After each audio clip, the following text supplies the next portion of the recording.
दोस्तों तैयार हो जाइए हमारे साथ एक बार फिर से आज की बड़ी और महत्वपूर्ण खबरों को जानने के लिए। देश विदेश से कई बड़ी और महत्वपूर्ण खबरें निकल कर आ रही हैं जिनका जानना आपके लिए बहुत जरूरी है। दोस्तों बात करें देश भर में कोरोना मरीजों की तो देश में पिछले 24 घंटों में आए 61,000 नए मामले, 848 लोगों की मौत, अब तक 32 लाख केस, 58,000 से ज्यादा मौतें। इसी के साथ आज की बड़ी खबरों में आप देखेंगे इतने रुपए तक की सैलरी पाने वालों के लिए सरकार कर सकती है बड़ा ऐलान, मिलेंगे कई फायदे। साथ ही जानिए क्या अनलॉक 4 में खुलेंगे स्कूल कॉलेज, स्वास्थ्य मंत्रालय ने दिया ये बड़ा जवाब। साथ ही साथ चीन से निपटने को तैयार भारत, लद्दाख बॉर्डर पर जवानों को मिली ये मिसाइल, होगा खात्मा। अब जानिए बदलने वाला है आपके मोबाइल सिम कनेक्शन से जुड़ा ये बड़ा नियम, जानिए इसके बारे में सब कुछ। दोस्तों आगे आपके लिए एक बहुत बड़ी खबर निकल कर आई है, तो क्या बंद होने वाला है 2000 रुपए का नोट, जानिए पूरा मामला। आगे जानेंगे इसकी पूरी जानकारी। दोस्तों ये सभी खबरें जानना बेहद जरूरी हैं। खबरों को विस्तार से जानने के लिए बने रहिए हमारे साथ। उससे पहले दोस्तों इस वीडियो पर एक लाइक जरूर करिएगा, आपका एक लाइक करना ही हमारी मेहनत का फल है। तो चलिए बिना देरी किए लिए चलते हैं आपको आज की सबसे पहली खबर की तरफ। चीन से निपटने को तैयार भारत, लद्दाख बॉर्डर पर जवानों को मिली ईगला मिसाइल। चीन की किसी भी तरह की चालाकी से निपटने के लिए भारतीय सेनाएं पूरी तरह से तैयार हैं। ईस्टर्न लद्दाख बॉर्डर पर जारी तनाव के बीच भारत ने अपने जवानों को ईगला मिसाइल के साथ तैनात किया है। ये मिसाइल ऐसे वक्त में काम आती है अगर दुश्मन किसी भी तरह से हमारे एयर स्पेस में घुसने की कोशिश करता है तो उसे नाकाम किया जा सकता है। ईगला मिसाइल के जरिए कोई भी जवान कंधे से ही वार कर सकता है, जो कि हेलीकॉप्टर और फाइटर हेलीकॉप्टर को ढेर कर सकती है। सरकारी सूत्रों ने आज तक को बताया कि भारतीय जवानों को ईगला मिसाइल सिस्टम सौंपा जाएगा, जो दुश्मनों को भारतीय एयर स्पेस में आने से रोकेगा। साथ ही अब जानिए सर्दियों में आएगी वैक्सीन या मचेगी तबाही, कोरोना की वापसी पर ये बोले एक्सपर्ट। चीन से फैला कोरोना वायरस अब तक 213 देशों को अपनी चपेट में ले चुका है। तकरीबन 2 करोड़ 20 लाख से ज्यादा लोग इस जानलेवा वायरस से संक्रमित हो चुके हैं, जबकि 8 लाख से ज्यादा लोगों की मौत हो चुकी है। वैक्सीन डेवलपर के लिए अच्छी बात यह है कि वायरस अब तेजी से रूप नहीं बदल रहा है, हालांकि संक्रमण की रफ्तार अभी भी धीमी नहीं हुई है। इसी बीच कई एक्सपर्ट दावा कर रहे हैं कि इस साल सर्दियों तक कोविड-19 की वैक्सीन आ जाएगी। वहीं कुछ एक्सपर्ट कह रहे हैं कि सर्दी के मौसम में ही कोरोना सबसे ज्यादा तबाही मचाएगा।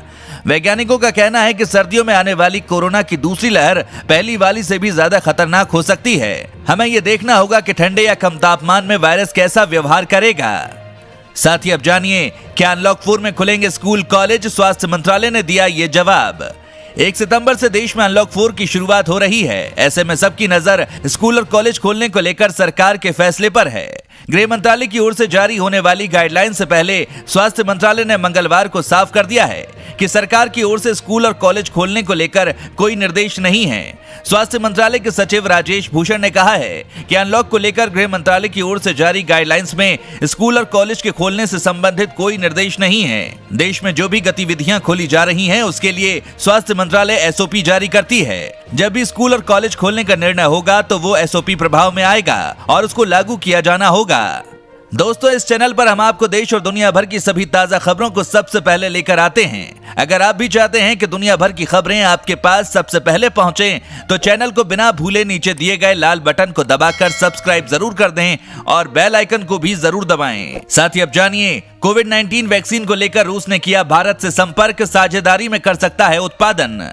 आज पूरी दुनिया कोविड-19 महामारी से त्रस्त है। सिर्फ भारत में ही इस वैश्विक महामारी ने अब तक 31.6 लाख से अधिक लोगों को अपनी चपेट में ले चुका है। देश में 58,390 मरीज अब तक अपनी जान गंवा चुके हैं। सभी को कोरोना वैक्सीन के आने का बेसब्री से इंतजार है। इन भयावह आंकड़ों के बीच रूस से अच्छी खबर आई है। सूत्रों की माने तो कोरोना वायरस की पहली वैक्सीन का इजाद करने वाले रूस ने अपनी वैक्सीन स्पुतनिक को लेकर मोदी सरकार से संपर्क साधा है। सूत्रों से मिली जानकारी के मुताबिक रूस ने अपनी वैक्सीन स्पुतनिक 5 के बारे में विस्तृत भारत के साथ साझा कर रहा है। और अब जानिए तो क्या बंद होने वाला है 2000 रुपए का नोट, जानिए पूरा मामला। रिजर्व बैंक ऑफ इंडिया ने अपनी सालाना रिपोर्ट में कहा है कि साल 2019-20 में 2000 रुपए के नोट की छपाई नहीं की गई है। बीते सालों में भी 2000 रुपए के नोट का सर्कुलेशन भी कम हुआ है। 2000 रुपए के नोट का सर्कुलेशन मार्च 2018 के अंत में 33,632 लाख पीस था, जो मार्च 2019 के अंत तक घटकर 32,910 लाख पीस पर आ गया। आरबीआई ने अपनी सालाना रिपोर्ट में कहा है कि मार्च 2020 के अंत तक 2000 रुपए के नोट का सर्कुलेशन घटकर 27,398 लाख पीस पर आ गया है। साथ ही अब जानिए दिव्यांग लोगों को सरकार ने दी बड़ी राहत, राज्यों को जारी किए ये निर्देश। केंद्र सरकार ने कोरोना महामारी के इस मुश्किल दौर में दिव्यांग लोगों को बड़ी राहत दी है। केंद्रीय खाद्य और सार्वजनिक वितरण विभाग के सचिव ने सभी राज्यों और केंद्र शासित प्रदेशों के मुख्य सचिवों को लेटर लिखकर सभी पात्र दिव्यांग लोगों को राष्ट्रीय खाद्य सुरक्षा अधिनियम 2013 के तहत शामिल करने के लिए कहा है। उपभोक्ता मामले, खाद्य और सार्वजनिक वितरण मंत्रालय के तहत खाद्य तथा सार्वजनिक वितरण विभाग के सचिव की ओर से राज्यों और केंद्र शासित प्रदेशों के मुख्य सचिवों से भेजे गए लेटर में कहा गया है कि वो व्यक्तिगत तौर पर इस मामले को देखें और संबंधित विभागों, अधिकारियों और खास तौर पर जिला प्रशासन को ये सुनिश्चित करने के लिए निर्देश दें कि सभी पात्र दिव्यांग लोगों को सरकार की योजनाओं का फायदा मिले। साथ ही अब जानिए इस दिन से राज्य में बसों और अन्य पब्लिक ट्रांसपोर्ट का परिचालन होगा शुरू। बिहार में 25 अगस्त से बसों का परिचालन शुरू हो जाएगा। सोमवार को मुख्य सचिव की अध्यक्षता में हुई क्राइसिस मैनेजमेंट ग्रुप की बैठक में लिए गए निर्णय के आलोक में परिवहन सचिव संजय कुमार अग्रवाल ने पब्लिक ट्रांसपोर्ट व्यवस्था को सुचारू रूप से लागू कराने के लिए सभी डीएम, एसएसपी और एसपी को निर्देश दिए हैं। परिवहन सचिव संजय कुमार अग्रवाल ने बताया कि बिहार में लागू अनलॉक 3 के दौरान पब्लिक ट्रांसपोर्ट पर रोक थी। क्राइसिस मैनेजमेंट ग्रुप की बैठक में लिए गए निर्णय के आलोक में 25 अगस्त से राज्य में बसों और अन्य पब्लिक ट्रांसपोर्ट वाहनों का परिचालन कोविड-19 के तहत निर्धारित प्रावधानों के अनुसार किया जा सकेगा। साथ ही अब जानिए बदलने वाला है आपके मोबाइल सिम कनेक्शन से जुड़ा ये बड़ा नियम, जानिए इसके बारे में सब कुछ। प्रीपेड मोबाइल को पोस्टपेड में बदलना आसान होने वाला है। मोबाइल ग्राहकों का प्रीपेड सिम को पोस्टपेड में बदलने के लिए दोबारा वेरिफिकेशन नहीं कराना होगा। इसके लिए अब सिर्फ एक ओटीपी से ग्राहकों का काम आसान हो जाएगा। बताया गया कि अब एक ओटीपी से ही ग्राहकों का पोस्टपेड कनेक्शन शुरू हो जाएगा।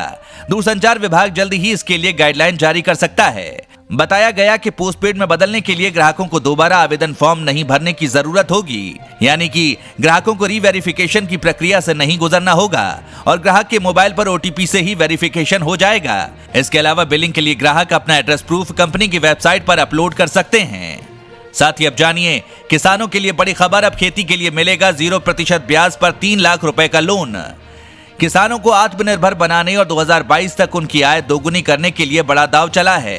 बताया गया है कि अब सरकार 3 लाख रुपए तक का ब्याज मुक्त ऋण देने की योजना बनाई है ताकि किसान ब्याज के बोझ तले ना दबें। किसी राज्य में संभवतः ये ऐसी पहली स्कीम है। प्रदेश के कृषि एवं किसान कल्याण मंत्री जेपी दलाल ने बताया कि बैंकों द्वारा आमतौर पर फसल ऋण पर ब्याज दर 7% लिए जाने के बावजूद अन्नदाता को सरकार इसे 0% पर उपलब्ध करवाएगी।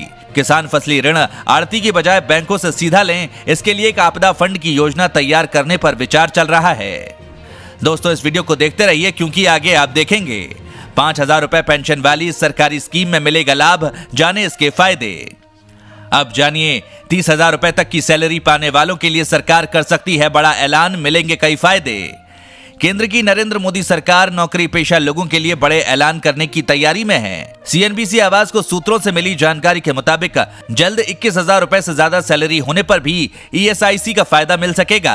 कोरोना संकट में ज्यादा से ज्यादा वर्कर्स को राहत देने के लिए ईएसआईसी के नियमों में बदलाव करने की तैयारी है।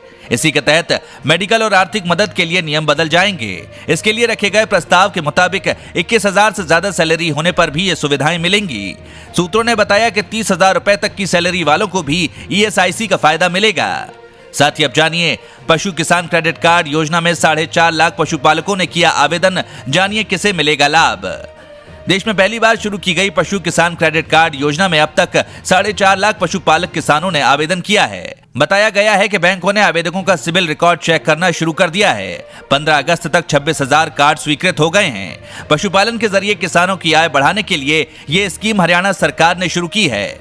इसके तहत अधिकतम 3 लाख रुपए तक की रकम भैंस, गाय, भेड़, बकरी, सुअर और मुर्गी आदि के पालन के लिए मिलेगी। प्रदेश सरकार ने 8 लाख कार्ड बनवाने का फैसला किया है। पशुपालन विभाग के एक अधिकारी ने बताया कि इसकी शर्तें केंद्र सरकार के किसान क्रेडिट कार्ड की तरह हैं, जिसमें 1.60 लाख रुपए तक का लोन बिना किसी गारंटी के मिलता है।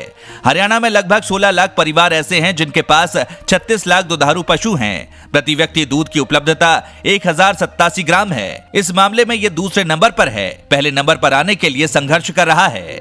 साथ ही अब जानिए 5,000 रुपए पेंशन वाली इस सरकारी स्कीम के सब्सक्राइबर्स की संख्या 2.4 करोड़ के पार, जाने इसके फायदे। मोदी सरकार की ओर से शुरू की गई अटल पेंशन योजना के सदस्यों की संख्या 2.4 करोड़ से अधिक हो गई है। वित्त वर्ष 2020-21 के दौरान 260 एपीवाई सर्विस प्रोवाइडर्स के जरिए 17 लाख से अधिक एपीवाई खाते खोले गए हैं। इस तरह 20 अगस्त 2020 तक अटल पेंशन योजना के सब्सक्राइबर्स की संख्या 2.4 करोड़ को पार कर गई है।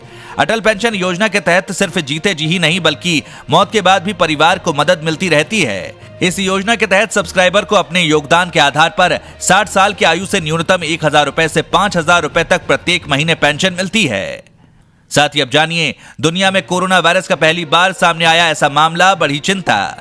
कोरोना वायरस के नए मामलों पर डॉक्टरों और शोधकर्ताओं की पूरी नजर है। हांगकांग के ताजे मामले ने एक बार फिर सारी दुनिया को चिंता में डाल दिया है।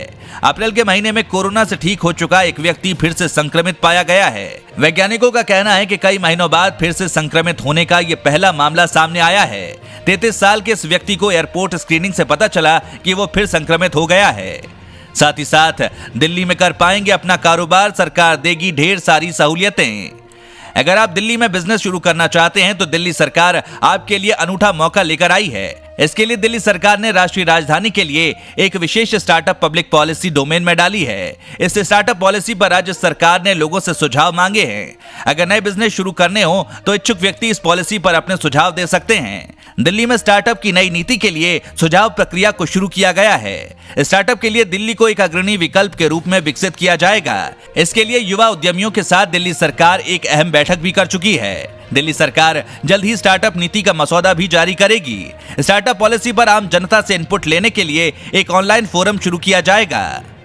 दोस्तों, अगर आप भी रोजाना ऐसी खबरें अपने मोबाइल पर पाना चाहते हैं तो बिना भूले नीचे दिए गए लाल रंग वाले सब्सक्राइब बटन को जरूर दबाएं, साथ ही बेल आइकन को ऑन कर लें।